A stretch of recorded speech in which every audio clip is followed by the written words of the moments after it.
இன்றைக்கி பார்த்தீங்கன்னா சாரணக்கீரை கடையில் செய்ய போகிறேன். இது பார்த்திங்கன்னா இப்படி வேரோட பிடிங்க இளங்கீரையா இப்படி கிள்ளி தளவை மட்டும் எடுத்துக்கணும். தளவை மட்டும் எடுத்துகிட்டு நல்லா 2-3 டைம் அலாசிங்க. மண் இருக்குது. இந்த கீரை பார்த்திங்கன்னா எங்கே வேணாலும் கிடைக்கும். அலாசிட்டு காமிக்கிறேன். கிள்ளிட்டு இப்படி வேறு இல்லாமல் கிள்ளிக்குங்க. தளவை மட்டும் கிள்ளி 4-5 டைம் அலாசிக்குங்க. மண் நிறைய இருக்குது. இந்த கீரை பார்த்திங்கன்னா உடம்புக்கு நல்லது, சத்தானது. கிள்ளி அலாசிட்டு அப்புறம் எப்படி செய்யணும் காமிக்கிறேன். பார்த்திங்கன்னா கீரையில் கிள்ளி நிறைய டைம் நல்லா அலாசியாச்சு. நல்லா மண் இல்லாத நீங்களும் இந்த மாதிரி சுத்தம் பண்ணி வச்சுக்கோங்க. இது தேவையான ஒரு பார்த்திங்கன்னா வெங்காயம், 2 பச்சை மிளகாய், கருவேப்பிலை, இவ்வளோ தான். நீங்கள் வேணால் வரமிளகா வேணாலும் போட்டுக்கலாம். பச்சை மிளகா சேராதவங்க. இது எப்படி செய்யணும் காமிக்கிறேன். ஒரு ஓசி எடுத்துங்க. கொஞ்சமாக தண்ணி ஊற்றிங்க. இது சீக்கிரம் வெந்து போயிரு. இளங்கீரை ஒரு 2 டம்ளர் 3 டம்ளர் தண்ணி ஊற்றிங்க. உலக ஆயிட்டு காஞ்சதுக்கப்புறம் கீரையை போட்டுக்கலாம். மூடி வச்சு உலக ஆயிட்டு பார்த்திங்கன்னா உலக கொதிச்சிருச்சு. தண்ணி கொதிச்சிருச்சு.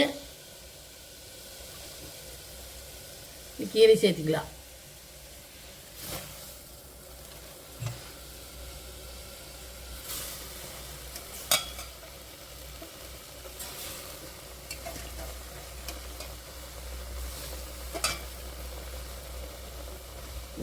மூடி வச்சிடலாம். கீரைக்கு மூடக்கூடாதுன்னு சொல்லுவாங்க. நான் கடையிற்கு மூடி அதான் வச்சாத்தான் ஒரே மாதிரி வேகும்.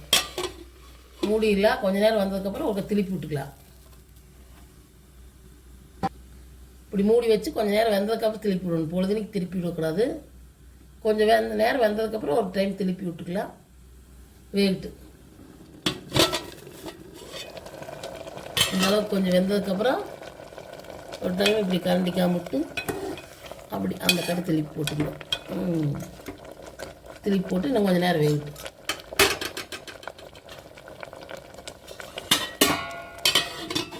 நீங்கள் வேணால் அதில் தக்காளி கூட சேர்த்துக்கலாம். எங்களுக்கு தக்காளி டேஸ்ட் பிடிக்காதுனால சேர்த்துல. பார்த்தீங்கன்னா கீரை இந்த அளவுக்கு வெந்துக்கணும். எடுத்து இப்படி நசுக்கி பார்த்தீங்கன்னா இப்படி நசுங்கி விட்டால் வெந்து போச்சுன்னு அர்த்தம்.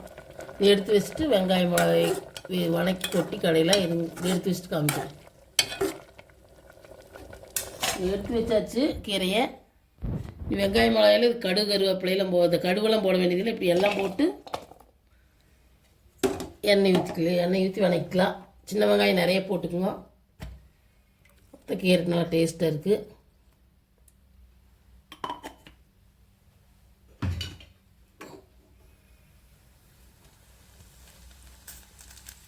இது வணங்கினதுக்கப்புறம் கொட்டி கடையணும். உப்பு சேர்த்து கடையணும். இந்த அளவுக்கு வெங்காயம் மிளகாய் வதக்கி இப்படி கீரையில் கொட்டிக்குங்க.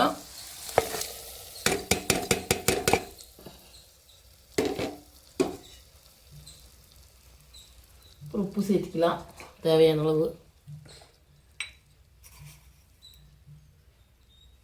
உப்பு சேர்த்து நீ கடைஞ்சிக்கலாம். நீ கடைஞ்சிட்டு காமிக்கிறேன். பார்த்தீங்கன்னா கடைஞ்சாச்சு. சாரணக்கீரை கடைசல் ரெடி ஆயிடுச்சு. நீ சாப்பிட்லாம். பார்த்தீங்கன்னா அது சுடு சாப்பாட்டில் போட்டு கொஞ்சம் மேலே எண்ணெயாக நெய்யை ஊற்றி சாப்பிட்டீங்கன்னா சூப்பராக இருக்குது.